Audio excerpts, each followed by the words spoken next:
Ekipa osnovne šole 14. divizije Senovo se je med 3. in 12. septembrom udeležila drugega dela mednarodnega tekmovanja iz znanja angleščine, svetovnega pokala znanja v Manili in sicer tako imenovanega Global Rounda. Udeleženci so se pomerili na področjih umetnosti in glasbe, naravoslovja, zgodovine, književnosti in sociologije. Imeli smo pa tudi posebno področje, ki je bilo letos nerešene skrivnosti. Tekmovanje zdaj je potekalo v osnovi v teh 4 disciplinah, se pravi v tem testu, challenge, ki smo ga pisali, tukaj so vse tematike zaokrožene, pa je v bistvu tako kot test, barvaš krogce. Potem v esejih, tam je imela vsaka tematika svoje poglavje in si mogel o tem pisati na eseju.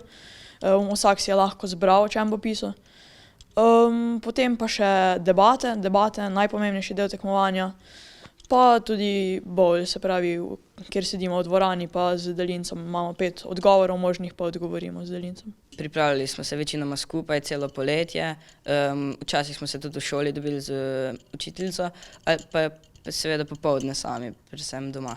Izkupiček tekmovanja na Filipinih je bil odličen. Poleg alpak, ki jih držijo v rokah, gre namreč za maskoto tekmovanja, so fantje osvojili 4 zlate in 3 srebrne medalje.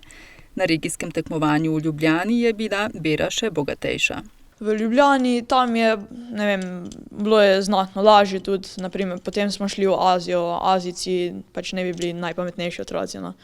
Tako da mislim, da smo si izbrali najtežji Global Round, najtežjo drugo stopnjo.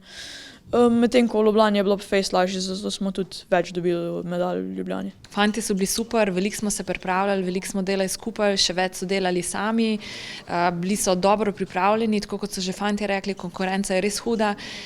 Mi se kar težko primerjamo z Azijci, ker pri njih je World Scholars Cup dejansko tudi šolski predmet in ga celo leto obiskujejo in so nekako veliko boljše pripravljeni kot mi, ki nam je to samo kot krožek na šoli. So bili res fajn, so prihajali celo poletje v šolo, smo se dobivali v bistvu skozi celo poletje, samo en teden sem jim dala prost, tako da smo veliko delali in so bili pridni, tako da sem zelo ponosna na njih.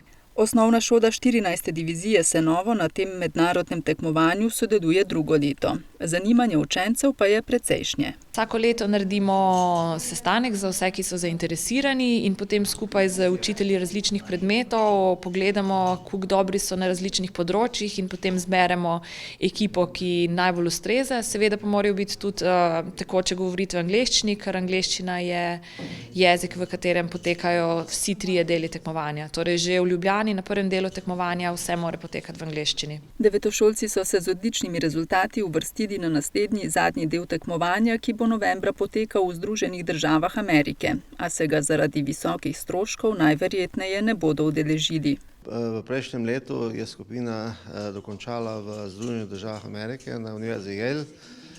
Letos kažejo finančna sredstva nekoliko nižjo vrednost, tako da bomo težko jih zopet poslali v Ameriko, čeprav so se uvrstili. Se pravi, na tem drugi stopnji so bili tako dobri, da so se uvrstili na svetovno prvenstvo v Ameriko, vendar finance bodo tiste, ki bodo na koncu odločale in verjetno bo težko speljati to zadevo.